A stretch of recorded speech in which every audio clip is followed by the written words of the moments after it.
You see something. What do you see? What do you see? What's there?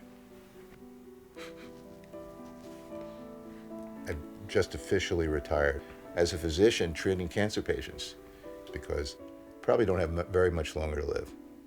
So that's kind of the process of life. How was that? How was the cold sore? Is it getting better? Is it getting better? Okay. I love you too, kid. Bye.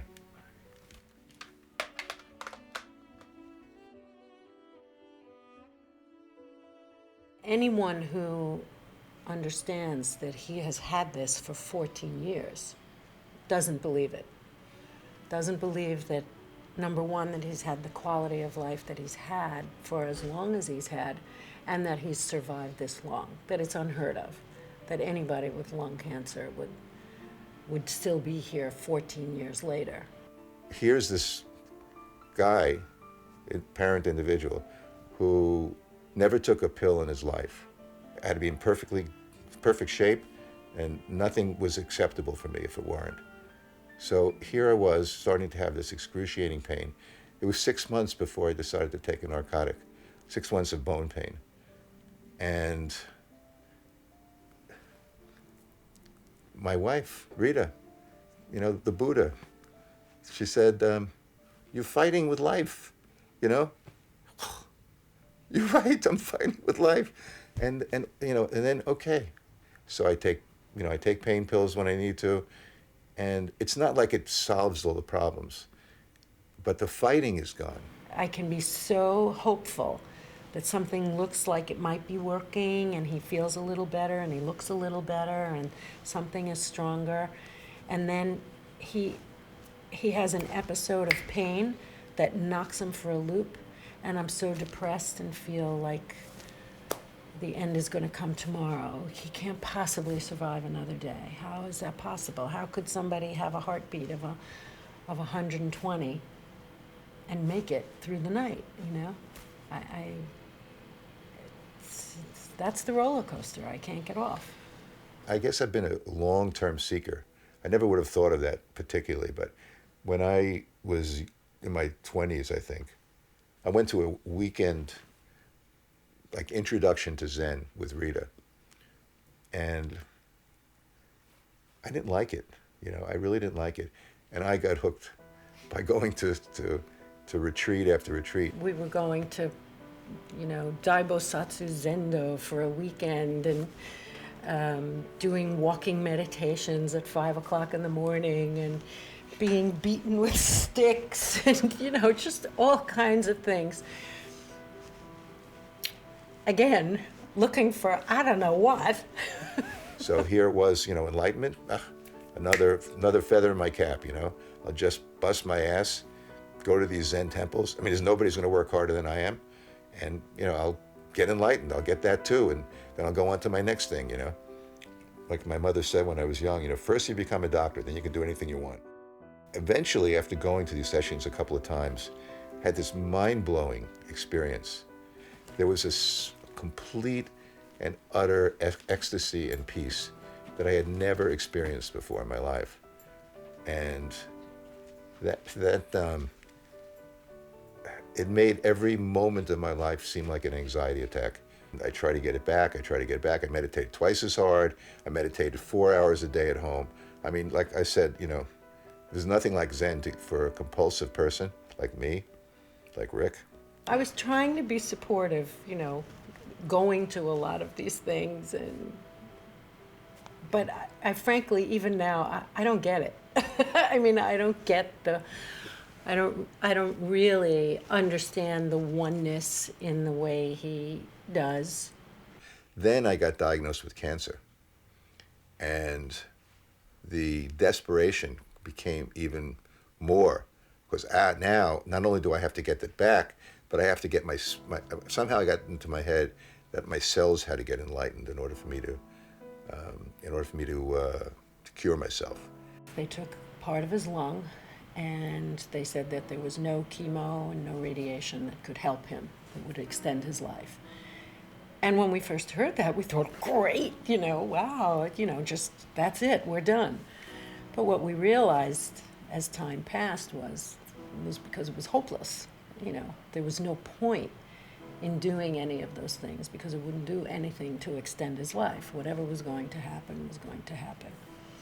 So Rick started studying and thinking about, alternatives, and he went to every doctor under the sun. He tried every combination of alternative therapies, and he was taking, 200 supplements a day. But it literally was painful to watch him because he was taking all the pills, and there was a desperation in all of this activity.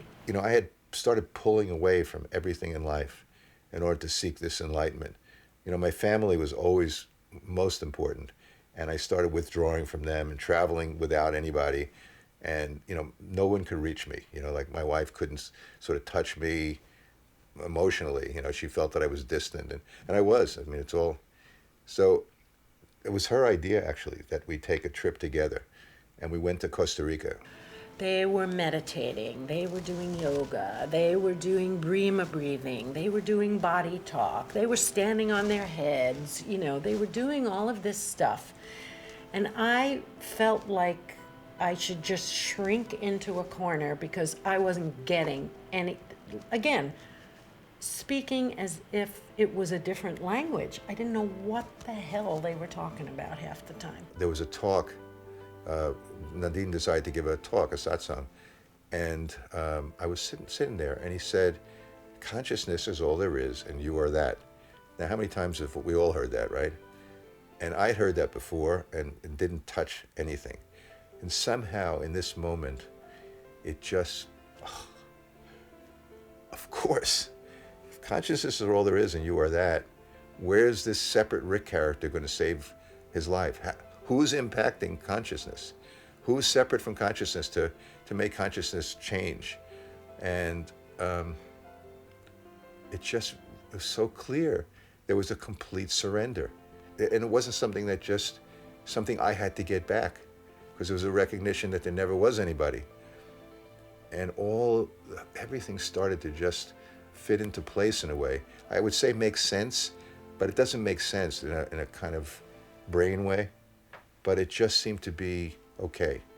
And all the questions that were burning questions, they were just gone. They were just dried up.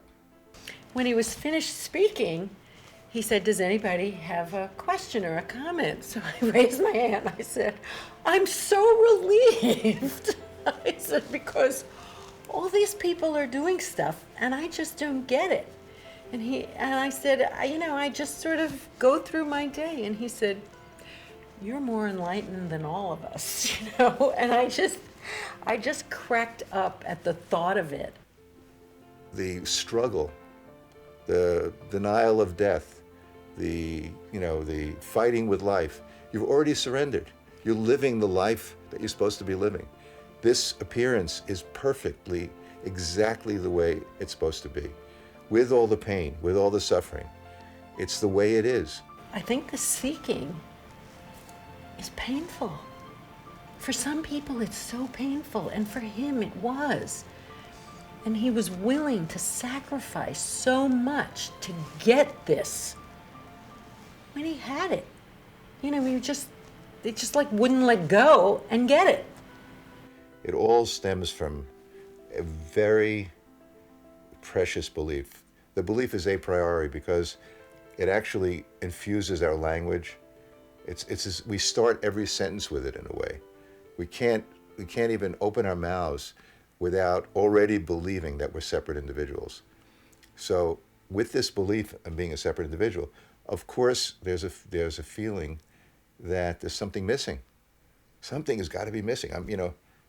There must be something out there that'll complete me. This is the essence, I think, of the world of appearance, of the human condition. And along with this feeling of longing, there's a feeling of fear. And the fear is, I'll never get it. Or the fear is somehow that I, as an individual, will die before I get it. All of that comes from the idea of being an individual, as if you are really Zaya and that's it. So yeah, if you're really Zion, that's it. We're shit out of luck. Rick is shit out of luck. He was born, he's going to die, and he's going to be no more. The world is going to go on without him, and tough tamales.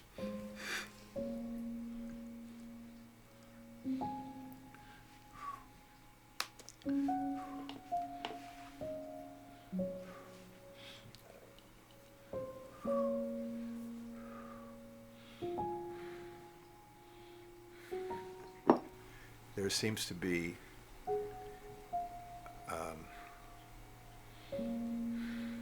I guess a hiding or a forgetting maybe of who we are, and in that forgetting there's a sense of limitation, a feeling of limitation. That feeling is lack, or you can call it unhappiness, you can call it misery, you can call it suffering. It's been called all kinds of things, but it's a feeling of lack or longing, and that takes any form. And there's nothing more or less spiritual about longing for riches, for sex, for spiritual, discovery. It's all the same. It's just the human condition expressing itself in this myriad of ways, and it's all oneness. Appearing is all that. There's no causality in life. There appears to be causality, but causality is also a concept arising in oneness. There's only this eternal now, the eternal present. All of it's done already. It's like it's all written. It's not written so that it's destiny, because it's a constantly changing now, a constantly unfolding now. You see from talking to Rita, she seems to be happy without search. What's that about? I remember telling her, don't you see how important this is? Just going shopping and seeing the kids, that's it. That's what life is all about. There's got to be something more. And she didn't, I just felt that she didn't get it. And really, I didn't get it. All of those questions in some way come from a desire to make things better. Like somehow, if we have the secret of life, we can tell people, right? We can tell people how to live. That life is short. You gotta.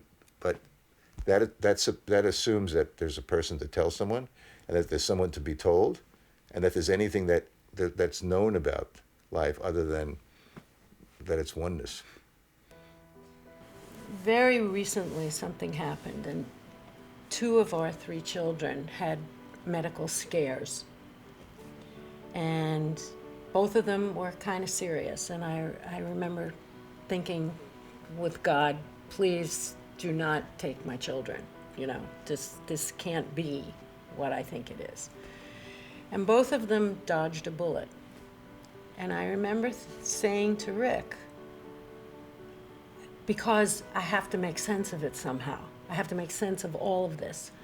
I felt like he had to be the sacrifice to save the children, because that's his role. His role is always to give and to do and to take care of other people. And when I said that to him, his response was, then bring it on.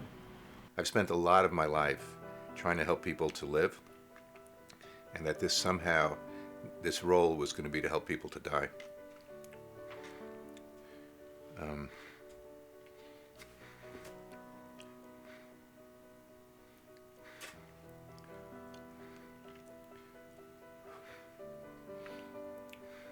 I remember right after we got married, we were on our way to the honeymoon, and I started crying in the plane. And he said, "What's wrong?" And I said, "I just feel like the plane is going to have to crash, because I can't possibly be this happy." I knew very early on that I was the luckiest person in the world to be married to him, and I still feel that way, and I can't imagine changing one bit of our lives, because it's been such a beautiful, wonderful ride, albeit too short. My sons, they've said, I've tried enough for 1,000 years. I've tried enough for 1,000 dads. There's nothing that I could do to to make them feel that I gave up. So.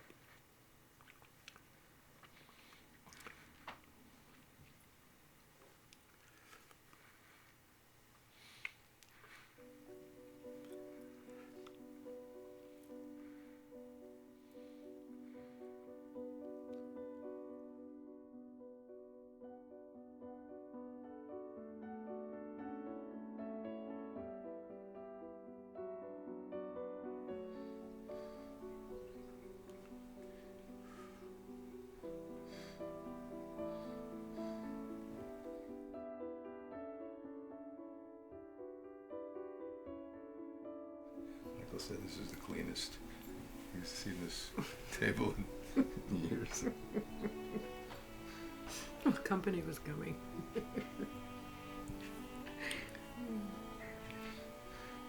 It's all behind the couch.